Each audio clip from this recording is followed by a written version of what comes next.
share with you guys. We got a whole class today. What shall we do? What shall we do? Yeah. Can we talk about the 70 faces of the Torah? We could talk about that, yeah. Want me to talk about that a bit? I'm thinking a bit that because I'm not in the biggest resource state in the world, to teach something that has a powerful, like a strong outline, rather than my usual go with the flow class. But maybe I'll share a few minutes on it. And that is there's 70 faces for every word, every letter really, and every word of Torah, which makes the understanding of a particular sentence in Torah, to understand what God truly meant by that sentence would become almost impossible. Because if you have every word with 70 possible meanings, so if you have a sentence with 7 words in it, it's untranslatable. You can't translate a sentence at all. But someone might say, well, what's this book here? I mean, isn't this the translation of the Torah? I don't think it says so here. Newly translated. Maybe this is a translation.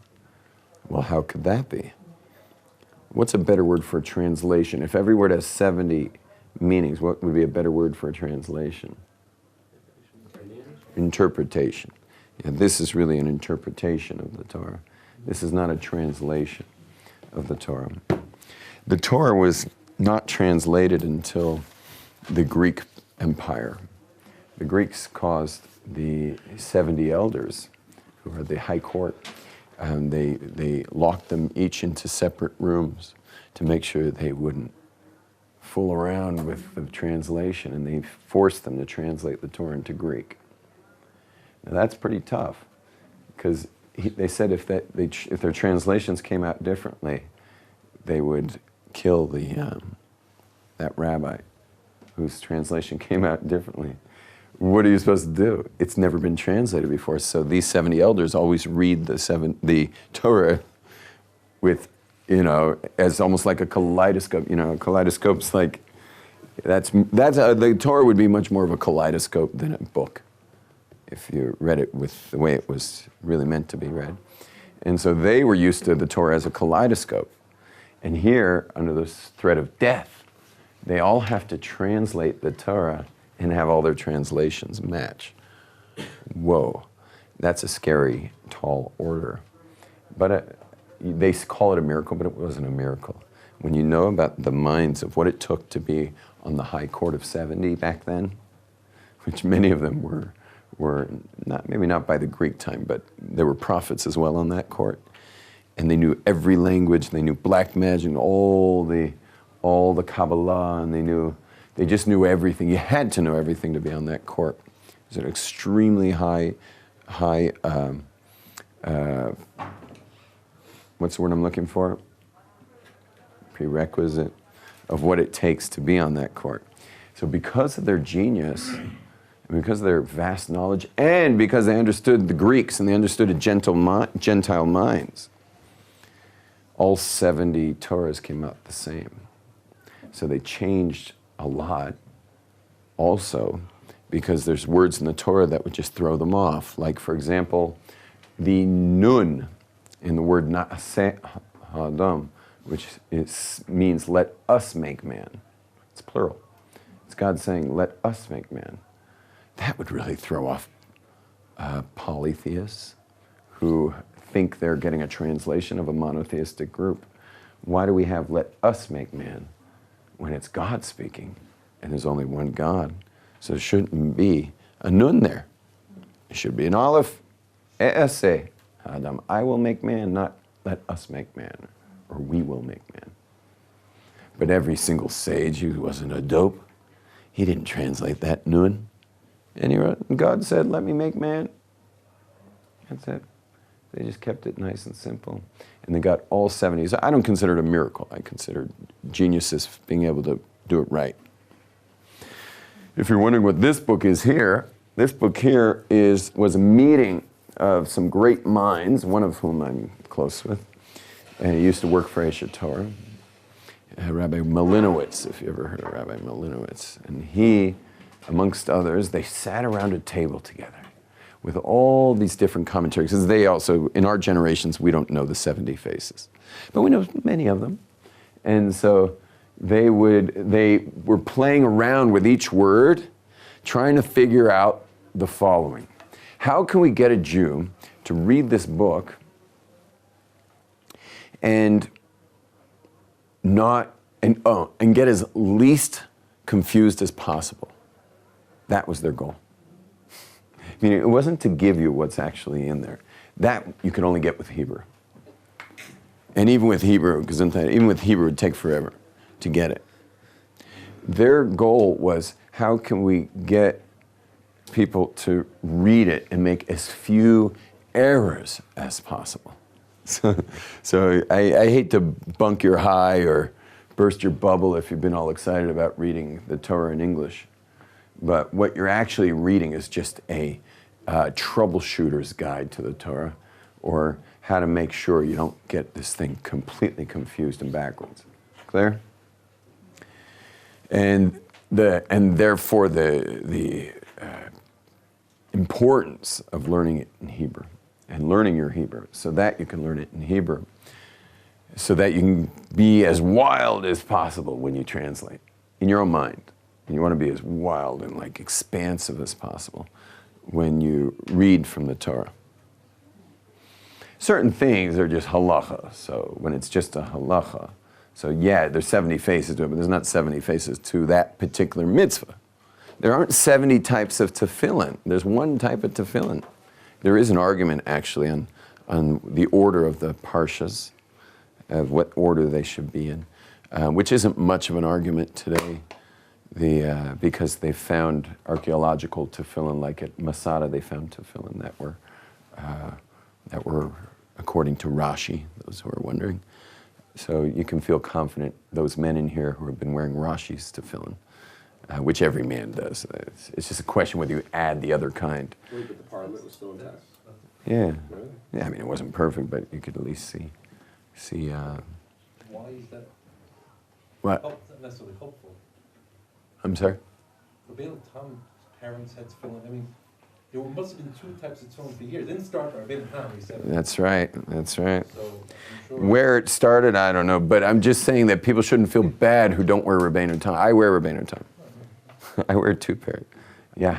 So if there's like 70 different ways to interpret each word, and like versus like interpreting something literally, metaphorically speaking, and then you said like, well, the mitzvahs themselves are like absolute, like you can't like do tefillin. Well, because we have exact instructions. That was given, like Moses came down and said, here's tefillin, this is what we're going to do. When you make the menorah for the temple, like it says very clearly. Now, it says, put a bowl, put a flower, but a bowl, put a flower. Okay, there's a lot of interpretation of flowers. So Bezalel made the flowers out of however. But aren't there more? Actually, I think God made the menorah. Didn't God make the menorah? We have a tradition that they couldn't get it right. And they finally said, just throw the gold in the fire, I'll take care of it. Don't you think that there's like more mitzvahs that are kind of more open to interpretation? Mitzvahs themselves? Yeah. Well, I mean, a mitzvah like being kind to your fellow person, that's definitely open.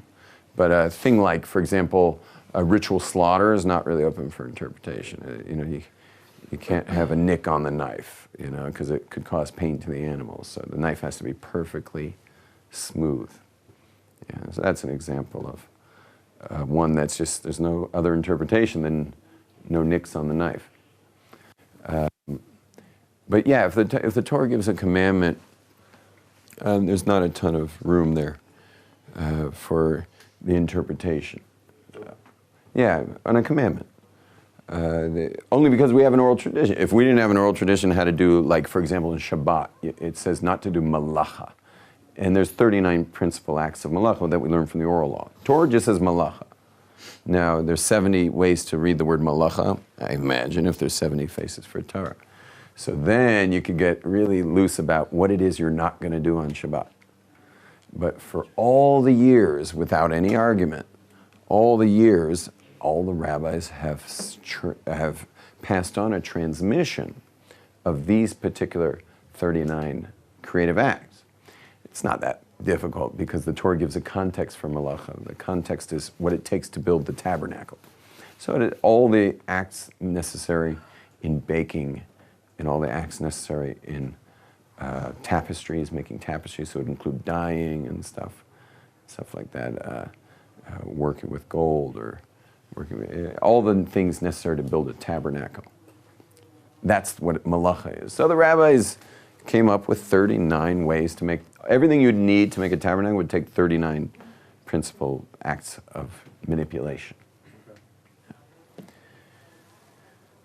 Back to the 70 faces. So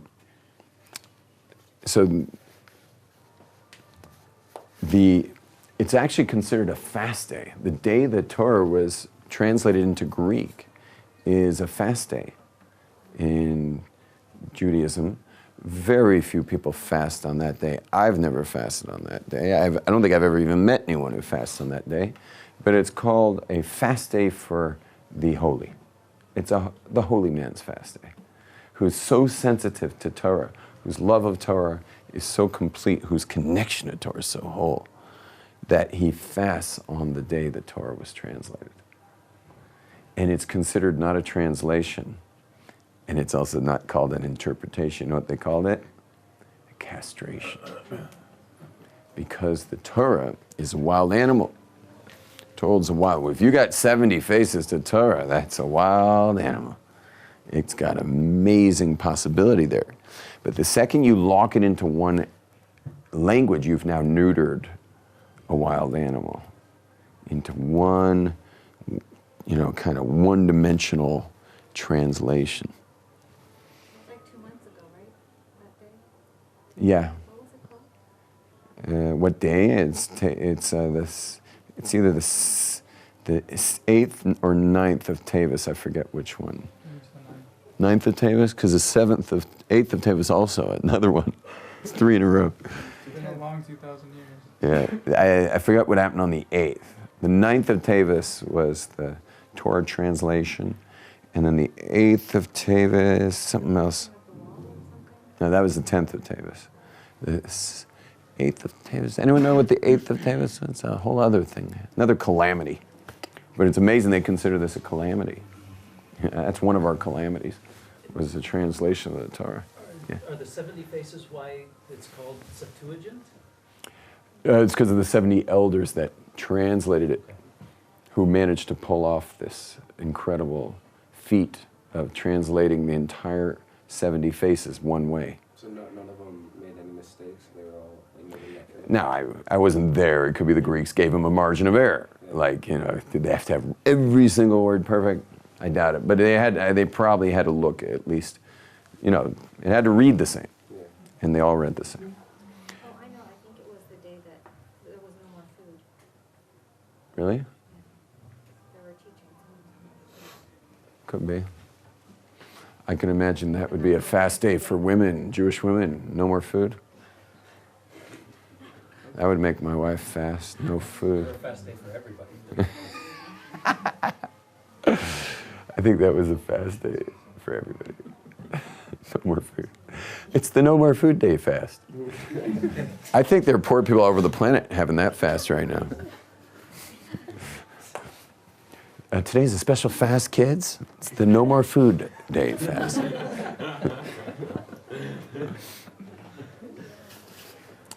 Anyway, there are clues to the Hebrew language that do speak of certain things. Like, for example, the letter Pei and Resh. Letter Pei and Resh will come together in the Torah.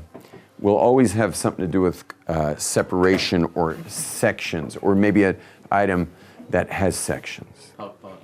What? Papar, very good. Papar. Papar is a butterfly. Yeah, and it's certainly a perfectly halved, sectioned thing, that works. Fruit is peirot, and fruit, not all fruit, certainly citrus comes in sections. But also every piece of fruit is kind of separate than the one next to it. Did you hear me say something just now? It's, what did I say it is? Separate. Separate. How do you say the word for fruit in Hebrew? Peirot. Okay. Peirot.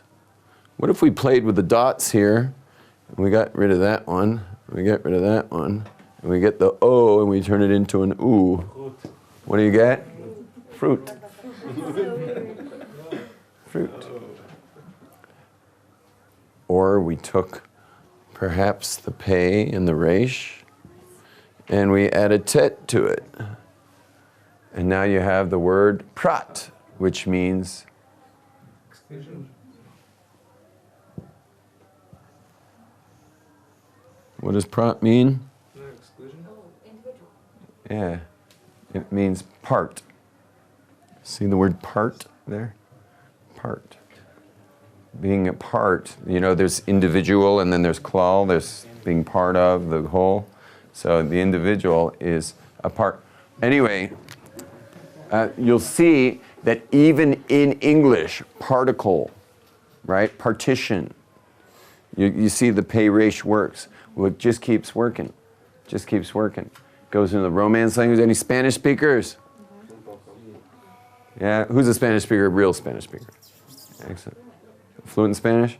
Not fluent, you're fluent, Aaron? Jonathan, you're fluent? Yeah. Yeah, what do you got for, how do you Fruta. fruta, very good. What do you got for particle? Parte. Parte, okay. How about, we got anyone good in German, Germanic languages, stuff like that? That shouldn't relate. Spanish language and Germanic shouldn't go together. You know, like Germanic, we use the word water, which is from Wasser, which is Germanic. Anyone know any Germanic languages? No? Obst is fruit. How do you say it? Obst. Oh, see, it has nothing to do with that. And what about part? Tile. Tile? Now it all makes sense. Anyway, I've had other people in the room who spoke. Anyone else have a language? Frucht. Why would it be German? Frucht. Yeah, it is. Oh, where'd you get obst? Made it up. Another word for fruit. Oh, it is. Now part. How about anyone here speak Farsi? Farsi. What's the word for fruit? What's the word for fruit, Dennis? Mive. Mive? Kishmish. Keshmish? Kishmish mive. Okay, that didn't work. How do you say part in Farsi? It's also kishmish mive. Part? I think it was the resmat. What? Resmat. Smart. It just didn't go. Okay, I think we nailed this. Let me just think if there's something else we have to deal with. Oh yeah, oh my gosh, of course. Very important. We have a tradition that's not just a tradition, it's a story in the Torah. The story of the Tower of Babel. What happens in the story of the Tower of Babel? Well, it's a very quick story. I'm not even going to open it. I'll just tell it to you real quick. And that is that the whole world was of one language. That's what it says. The whole world spoke one language. What does the whole world mean? I don't know, but I imagine what they're saying is the main body of civilization spoke one language. That area was somewhere around the Middle East, according to archaeologists, certainly according to Torah, that there was an area of civilization, and that was this area. Not necessarily Israel, but including Israel. They all spoke one language. And what happened was they took that unity, because language unifies people. If I can't speak the same language, I know they say, you know, language is through the eyes, and that's cute and sweet when you're on a trip and, you know, having a smoke and a cappuccino with someone who you cannot speak a single word to. But it's kind of hard to create anything without language. If you and him wanted to build something, you couldn't really get to do it so well, because you can't communicate. Communication is the key to unity. And we all know that in marriage as well, and in families. Communicative families do better than families that are not very communicative when it comes to unity. So it says that the world was of one language, and they were unified. And they chose to build a tower. The tower they chose to build was in order to fight God. Why? Because they didn't want to get spread out and separated. They didn't want that God should somehow like disunify them. I don't know why God would want to disunify them. It makes me want to open it. So I'm going to open it. But like in doing that, that's exactly what happened. Right. So it says, the whole world was of one language and of common purpose. And it came to pass, when they migrated from the east, they found a valley in the land of Shinar and settled it. That's Iraq today. They said to one another, come, let us make bricks and burn them in fire. And the bricks served them as stone, and the bitumen served them as mortar. And they said, come, let us build a city and a tower with its tops in the heavens, and let us make a name for ourselves, lest we be dispersed across the whole earth. Strange. It's like the first city. It's also very weird how they didn't say, let's build a city and then let us make bricks. They're going for the bricks first. And then they're like, oh, let's build a city. Now that we got all these bricks, hey, what are we going to do? Let's make a city. It's strange, this opposite order of events here. It seems their minds were so set on an industry. Like the people got together and they're going to use their unity for industriousness. They're going to be industrious. Let's make bricks. Later it's, well, let's make a city. And let's make a tower. I don't know what they're planning on doing with that tower. But we're going to make a tower.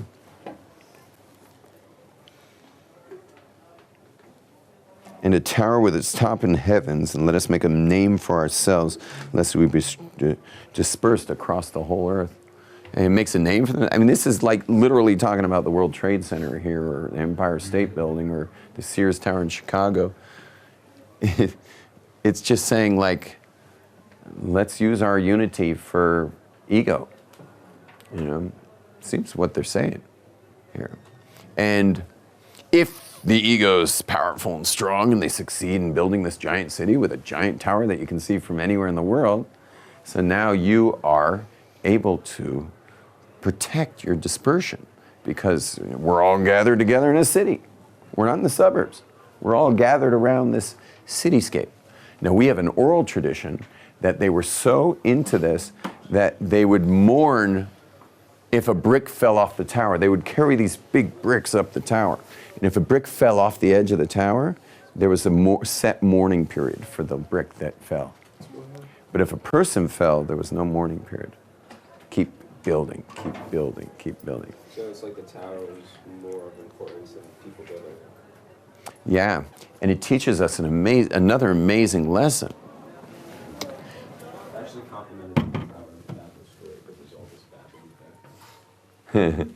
There's an amazing lesson in this, ladies and gentlemen, and that is the industrial world, the industrial complex, and the swallowing up of individuality in its wake. There's a very deep lesson here in like your individual power, which you know I'm always coming back to that theme. Those were my regular students, but it's right here. It's showing the individual's loss of potency in deference to the building and the potency of the industry and the industrial complex. That's what's going on here. It's like, how long do you think the people on the space shuttle stayed in the news versus the NASA program after the space shuttle exploded? How long who do you think won with news time? Who stayed in the news longer, the NASA space program or the people who died? The answer is the space program was in the news some 3 times as long as the people who passed away on the space shuttle. It's the system. Babel's the system. Babylon. You see, the reggae stars got it right. You know, we're leaving Babylon, going to the promised land, singing Exodus. Da, da, da. Boom, boom, boom, boom, boom, boom. Movement of your people. Oh yeah, oh yeah. Right. Open your eyes and look within. Are you satisfied with the life you're living? Right? It's the individual. Are you satisfied with losing all that for the system? Like you're going to let yourself be a cog in a wheel, a part in a greater machine? We know where we're going. We know where we're from. We're leaving Babylon, going to the promised land, singing.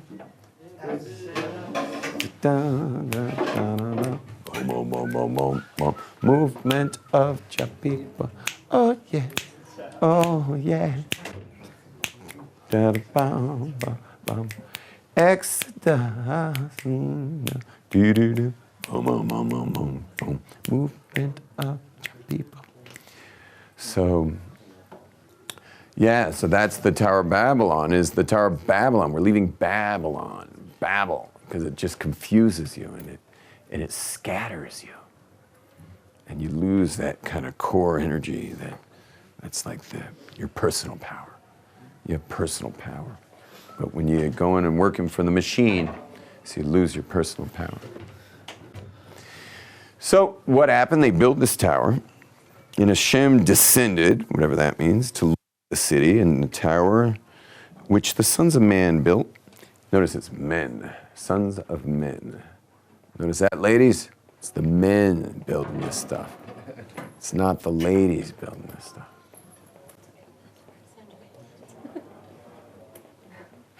And Hashem said, behold, they are one people with one language for all.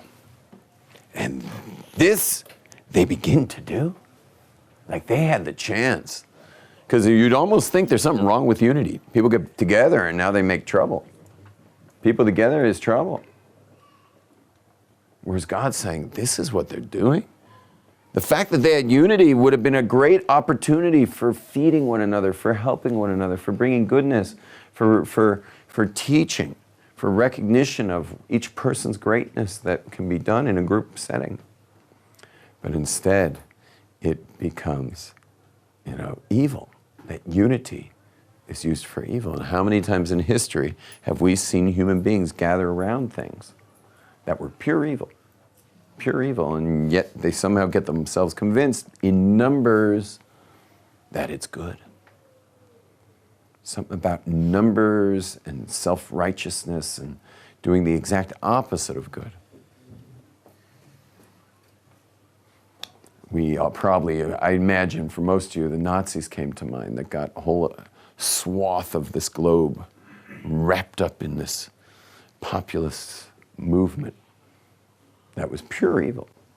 But everyone's into it and everyone's doing it, everyone's unified around it, everyone's, got themselves, aligned with the SS flag.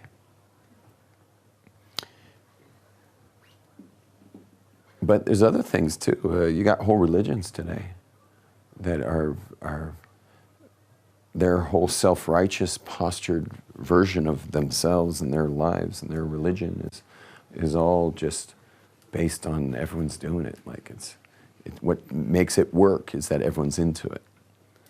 But at this point, we got 1 billion people being into one thing, you got 1 billion being into totally something else, and they're both thinking that what their narrative is right, which creates strife.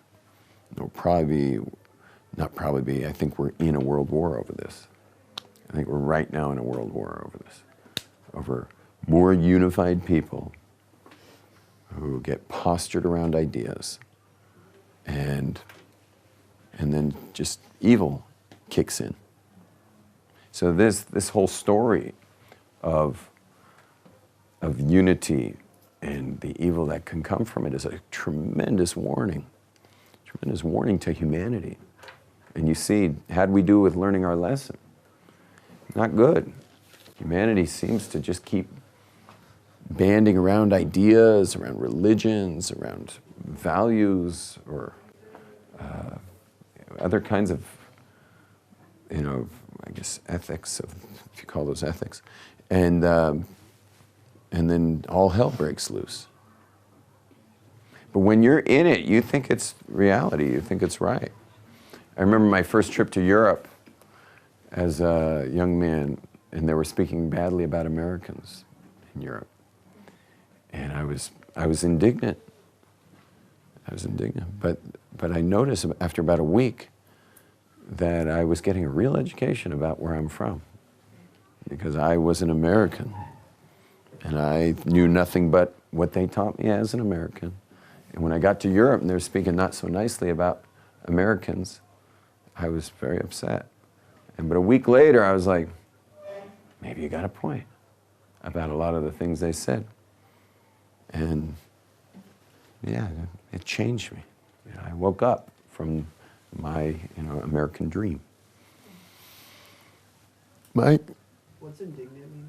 Oh, indignant. Insulted. So, and now should it not be withheld from them all that they propose to do? Come, let us descend. Here's the us again.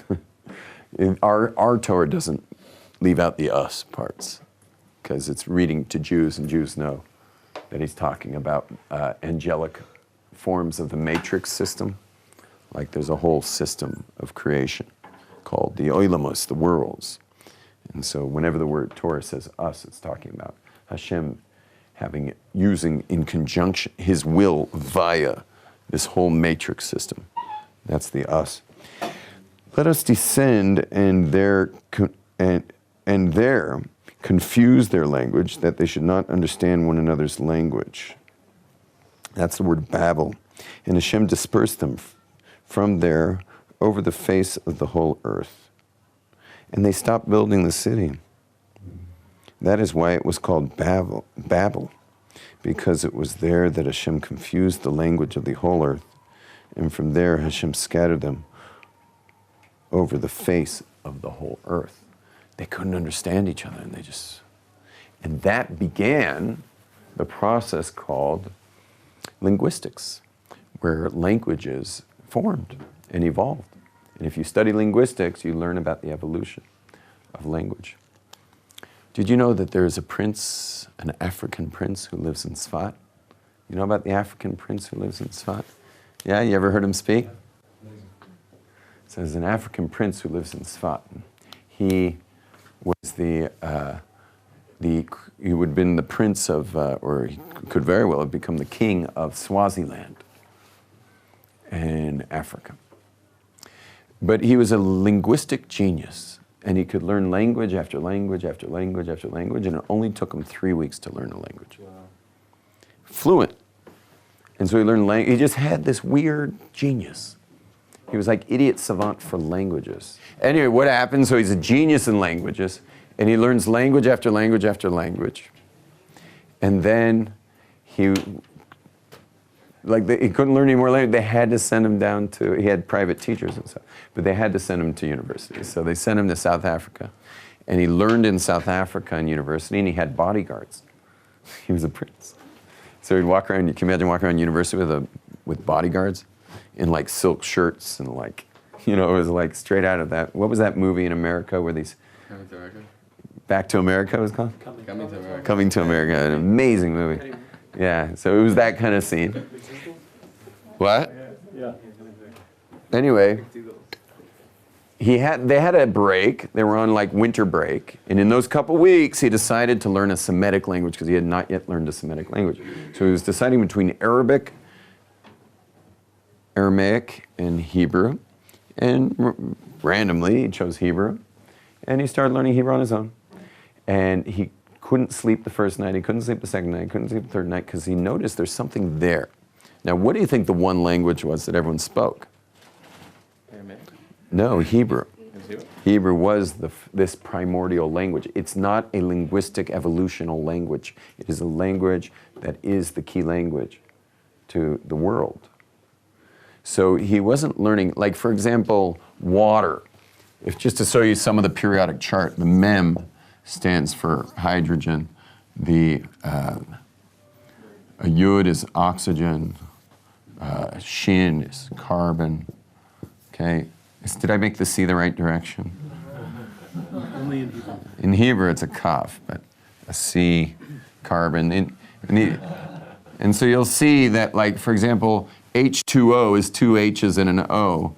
But if you look at the word mayim, you'll see it actually is H2O. You see that? It's actually it's made of it. And it's crazy. There's another amazing reason to know Hebrew deeply, because every other language in creation is a symbol. The word Wasser has nothing to do with water, the word water has nothing, the word Wasser or water has nothing to do with two H's and an O. It's a symbol that gets your mind to immediately think of that wet stuff we call water. Just a symbol. Language is symbols. But the word in Hebrew, like for example, the word for a dog is kelev. And the word kelev means kelev, like a heart, which means faithful. And there's no animal that can live with man, like literally live with man. You notice most people don't get married after, buy a dog, because it can live with human beings. Dogs can actually be part of a family. Yeah, it's kelev, it's a faithful animal. Cats are not faithful. Dogs are faithful. Yeah, fish are not faithful. Hamsters, not very faithful. Okay? Dogs are faithful, kelev. And you look at the heart itself, the word heart. Oh, here I go. The word heart is 32. That's the word heart. And it's the same numerical value as the word bechi. Bechi, which means to cry, is 2 plus 20 plus 10 is to cry. The word heart and cry come out the same, meaning it just keeps happening and happening. And the more you know Hebrew, the more you start to see that it just keeps going and going and going. And there's really, really amazing stuff there. It doesn't exist in other languages. Other languages are symbols. So bottle doesn't mean anything, but in Hebrew, bakbuk is the actual sound it makes when you pour it. Bakbuk, bakbuk, bakbuk, bakbuk. It makes that noise while you pour it. That might be a modern Hebrew word, the word bakbuk. I think in Hebrew it's sluchit, or I'm not sure what it is. But anyway, whatever, you're getting the picture of what I'm saying. What? He was learning Hebrew, he couldn't sleep. Couldn't sleep. And day after day is going by, and he just can't, day after day is going by, and he just can't get over Hebrew. So he finally, after the break, he goes to the university and he goes to the professors and he's like, I'm freaked out. I found like the key to all language. And the professor's like, what are you talking about? And he shows them and they're like, we don't know what you're talking about. And finally he just went crazy and went to the rabbi there, an Or Sameach rabbi in South Africa. And with his bodyguards, comes to the door and he's like, you can imagine the rabbi opening his door and there's a prince with bodyguards at his door. He's like, can I speak to you, please? And the rabbi's like, okay. And he comes in to the rabbi's house and tells him and shows him everything he found. And the rabbi said, you're on to us. And he said, but the only way you're ever going to figure this all out is in Israel. You got to go to Israel. And he did. He took off, came to Israel, he learned Torah for many years, became a great Torah scholar. His family disowned him. He lost the whole royalty status. Only in recent years, after he got married and started having kids, did his mother acquiesce against the father's will. Wait, did he convert to the Yeah, he's a Jewish convert. How old is he? His 40s, probably. Really big beard? Nati? No. No, never mind. Yeah, he's kind of stubbly guy. He married this great lady, a Yiddish lady named Shana. You know, amazing lady. You can meet them, go to have Shabbos with them. They're in Tzfat. He has no one to talk to in Tzfat. You know, Tzfat doesn't have a lot going on over there. So he'd be excited to have you if you came. What? Have his contact information? Sure. Yeah.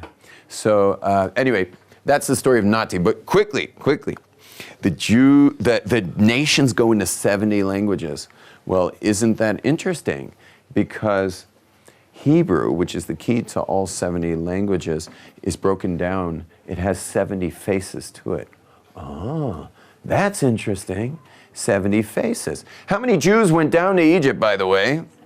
70. When Jacob went down with his children and all their kids, and it was just one big family. It was basically children and grandchildren. When they all went down there, and you add Joseph and his 2 children down in Egypt, it got to 70. So there were actually exactly 70 people go into Egypt, and then they come out, all these Ivrim, Hebrews, yeah, with the 70 faces. They all come out into this exodus. And then what happens? Way earlier in the story, these 70 nations, right? They became the 70 nations. The Babylonians become these 70 nations. And and in the end of days, this is our final statement, in the end of days, all of the world will suddenly have the Hebrew revealed in their particular language. And when Mashiach speaks, when the Messianic era comes, Mashiach will speak in Hebrew, obviously. It will automatically be translated into everyone's brains via the languages that they know. When the 70 languages are finally redeemed from the exiles and the unity comes, but a unity for God, not for industry. Sorry not to teach my kids Hebrew. I can just like allow them to like wait for it.